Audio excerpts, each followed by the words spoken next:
Hi guys, welcome to the Dark Blue. My name is Pierre. I'm a psychiatrist turned professional coach who works with men. And tonight I'm drinking water.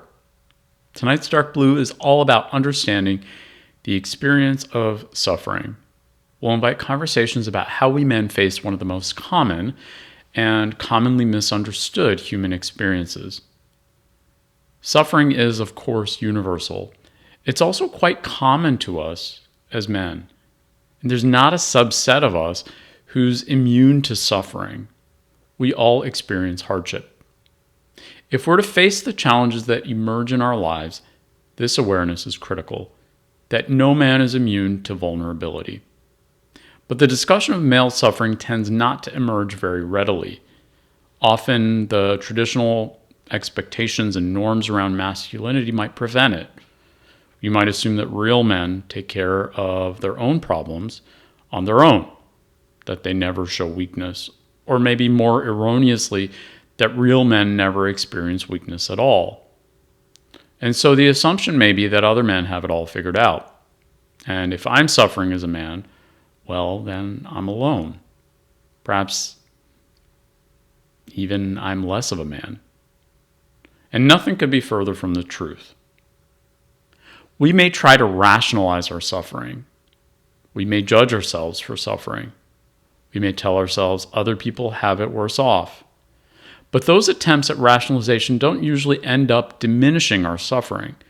So tonight I'm going to invite you to take a different route, to appreciate how suffering emerges, specifically how it emerges for you, to acknowledge suffering and to help one another work through it. I'm going to invite you to put aside the stories behind the suffering, as in focus less on the details and the facts, and to focus more on how you experience suffering. What are the commonalities between you and the other men here tonight? Maybe what's unique to you.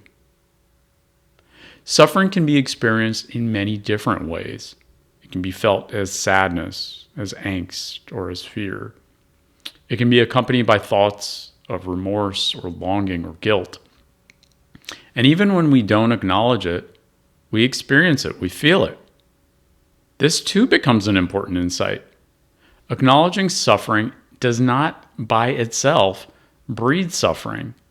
And acknowledging it doesn't necessarily burden other people.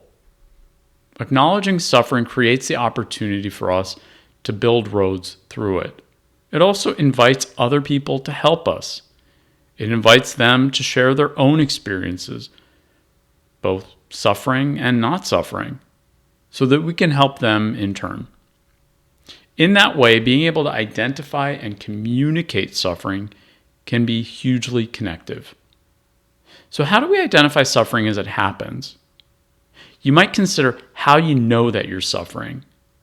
How do you experience it within you? What happens in your mind, in your thoughts? What happens in your heart, in your emotions? And what happens in your body, in your sensations? You might notice your mind ruminate. You might obsess or judge or guilt. You might experience the replaying of negative thoughts or criticisms. Questions like, what if? Or how will I get through this? You might notice your head feeling full or overflowing or cycling. When you turn attention to your heart, you might notice a heavy sensation, a tightness, or a tension. You may be able to identify those emotions as sadness or as anger, as frustration, surprise, or shock. When you turn to your body, you might notice tightness, heaviness, constriction, warmth, or feeling closed. There's power in staying aware to the experiences that you code as suffering, because awareness allows for us to tend to these experiences without judging. In this state, you might ask yourself, what is it that you want most? Is it peace, calm, stability? Is it order or acceptance or love? Just pay attention. Your mind, your heart, and your body can guide you. As you start tonight's dark blue discussion, we want to encourage open dialogue around the experience of human suffering. We invite you to consider how we men can change the conversation around suffering. And we invite you to answer the following questions. 1. What makes suffering such an uncomfortable or scary experience, both for men at large and for you personally? 2. How do you know when you personally are experiencing suffering? What thoughts, emotions, or sensations tend to accompany suffering for you? 3. What words or actions do you use to express this experience? And 4. How would you like other men to engage with you during your own experience of suffering? You might ask yourself, even, how do I engage with other men when they are suffering?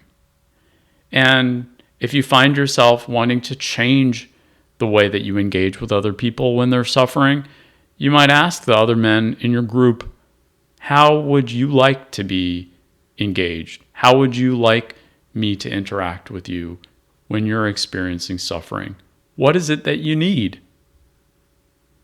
So I appreciate you digging deep here. Thank you for joining us tonight, and cheers.